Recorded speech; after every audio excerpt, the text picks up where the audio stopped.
আজ global fatty liver দিবস।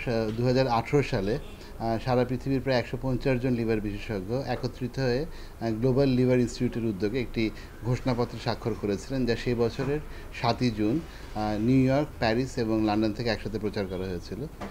এর মাধ্যমে ইন্টারন্যাশনাল ন্যাশ ডে হিসেবে এই দিবসটি যাত্রা শুরু। আমার অসম্ভব সৌভাগ্য যে সেই সময় যে 150 জন লিভার বিশেষজ্ঞ এই ঘোষণাপত্র স্বাক্ষর করেছিলেন, বাংলাদেশ থেকে আমি একমাত্র বিশেষজ্ঞ হিসেবে সেখানে মনোনীত হয়েছিলাম। এরপর থেকে এই দিবসটি নিয়মিত পালন করা হয়ে আসছে। মুজিব শতবর্ষে 2020 এবং 2021 সালে গ্লোবাল লিভার ইনস্টিটিউটের অনুমোদনক্রমে এই দিবসটিকে আমরা বঙ্গবন্ধু ইন্টারন্যাশনাল ন্যাশ হিসেবে উদযাপন করেছিলাম। কিন্তু ন্যাশ একটা জটিল শব্দ। ফ্যাটি লিভারের কারণে যখন লিভারে ক্রনিক হেপাটাইটিস হয়, লিভার সিরোসিস, লিভার ক্যান্সার হওয়ার ঝুঁকি দেখা দেয়, তখন তাকে আমরা ন্যাশ বলি।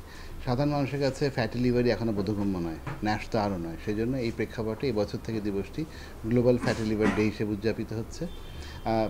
এই দিবস উদযাপনের কারণ কী? কারণ খুব সঙ্গত। ফ্যাটি লিভার এই মুহূর্তে একটি প্যান্ডেমিক, এটি চলছে এবং চলবে। এর মাঝে কোভিড এসছে এবং কোভিড চলে গেছে। কিন্তু ফ্যাট লিভারকে নিয়ে মানুষের সচেতনতা সেভাবে সৃষ্টি হয়নি। কেন হয়নি? কোভিডের যে ফলাফল সেটা তাৎক্ষণিক, কিন্তু ফ্যাট লিভার ধীরে ধীরে লিভারে ড্যামেজ করে, কারো করে না, ফলে মানুষ মানতে চায় না। একদল মানুষ আছেন যারা মনে করেন ফ্যাট লিভার কোনো রোগই না। আরেক দল আছেন যারা যখন জটিলতা নিয়ে আসেন, লিভার সিরোসিস, লিভার ক্যান্সার, তখন অনেক সময় তেমন কিছু করার থাকে না বিধায় তারা মনে করেন ফ্যাট লিভারের কোনো চিকিৎসা নেই। অথচ সময়মতো চিকিৎসা করলে এটিকে নিয়ন্ত্রণে রাখা যায়। এবং সেই যে আপত্য বাক্য যে prevention is better then cure, এটি বোধহয় ফ্যাট লিভারের ক্ষেত্রে সবচাইতে বেশি প্রযোজ্য। কারণ জীবনযাত্রা পরিবর্তন করে, খাদ্যাভ্যাসে পরিবর্তন এনে, শারীরিক পরিশ্রম করে আমরা কিন্তু লিভারকে ভালো রাখতে পারি। এই সমস্ত বিষয়ে সচেতনতা সৃষ্টির জন্যই গ্লোবাল ফ্যাটি লিভার ডে সারা বিশ্বের মধ্যে বাংলাদেশে উদযাপিত হচ্ছে। আমরা অত্যন্ত আনন্দিত যে এবছর মহামান্য রাষ্ট্রপতি ও মাননীয় প্রধানমন্ত্রী দুজনই প্রথমবারের মতো গ্লোবাল ফ্যাট লিভার ডেতে বাণী দিয়েছেন এবং তারা মানুষকে উৎসাহিত করেছেন লিভার রোগ সম্বন্ধে সচেতন হওয়ার জন্য। দেশের লিভার বিশেষজ্ঞরা যে কাজগুলো করছে, আধুনিক চিকিৎসাগুলো পদ্ধতির প্রচলন করেছে, ন্যাসড্যাক সহ মানুষ উদ্ভাবন করেছে, এসব বিষয়ে মাননীয় প্রধানমন্ত্রী বাণীতে উঠে এসছে। এখন দ্বিতীয় প্রশ্ন যদি দাঁড়ায় যে ফ্যাটি লিভার হলে আমরা চিকিৎসা করবো কি করবো না, কী দিয়ে চিকিৎসা করব? যেমনটি বলছিলাম যে ফ্যাটি লিভারের মূল চিকিৎসাই কিন্তু হচ্ছে লাইফস্টাইল মডিফিকেশন। পাশাপাশি বেশ কিছু ওষুধও কিন্তু এখন চলে আসছে বা আসবে।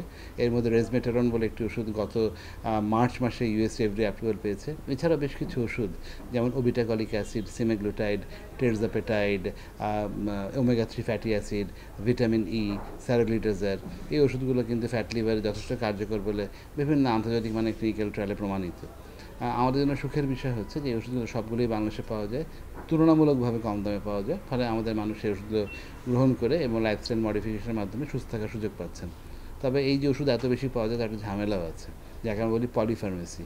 আমরা অনেকেই অতি উৎসাহী হয়ে বা রোগীদের চাপে বা রোগীদের উৎসাহে অনেক বেশি ওষুধ লিখে ফেলছি, যা হয়তো লিভারের জন্য ক্ষতির কারণ হতে পারে। তো যেহেতু ফ্যাটি লিভার একটি ইভলভিং সাবজেক্ট, ক্রমশ নতুন নতুন আসছে, সামনে আরও অনেক ওষুধ আসবে, এই বিষয়টি আমাদের চিকিৎসকদের সচেতন থাকতে হবে বলে আমি মনে করি। ফ্যাট লিভারের বিষয়ে শুধু রোগীকে সচেতন হলেই চলবে না, চিকিৎসককেও সচেতন হতে হবে। কারণ আমি যখন 2006 সালে পোস্ট গ্র্যাজুয়েশন করি, তখন আমাদের যে মেইন টেক্সট বই, সেখানে ফ্যাট লিভার সম্বন্ধে এক পাতার বেশি লেখা ছিল না। আজ ফ্যাট লিভার নিয়ে আস্ত টেক্সট বই বেরোচ্ছে। ফলে এত বেশি এই সাবজেক্টে পরিবর্তন আসছে যে একজন লিভার বিশেষজ্ঞ ছাড়া অন্য কোনো বিশেষজ্ঞের পক্ষে এই সম্বন্ধে একদম আপডেটেড থাকা মুশকিল। যেহেতু এত বড় দেশ, যে দেশে আজ fat liver, liver cirrhosis, liver cancer দ্বিতীয় প্রধান কারণ, সারা পৃথিবীতেও তাই, সেখানে লিভার বিশেষজ্ঞের সংখ্যা অনেক কম। ফলে একটি সমন্বিত পদক্ষেপ দরকার। আমি আশা করি যে আমাদের সরকার যে এনসিডিসি কার্যক্রম আছে, সেই কার্যক্রমের অধীনে ফ্যাট লিভারের বিষয়ে একটি জাতীয় ওপি বা অপারেশন প্ল্যান গ্রহণ করবেন পরবর্তী পঞ্চবার্ষিকী পরিকল্পনায়, যা মানুষকে সুস্থ থাকতে সাহায্য করবে। ভারত এর মধ্যেই পৃথিবীর প্রথম দেশ হিসেবে কিন্তু ফ্যাট লিভারকে তাদের জাতীয় রোগ নিয়ন্ত্রণ কার্যক্রম অন্তর্ভুক্ত করে ফেলেছে।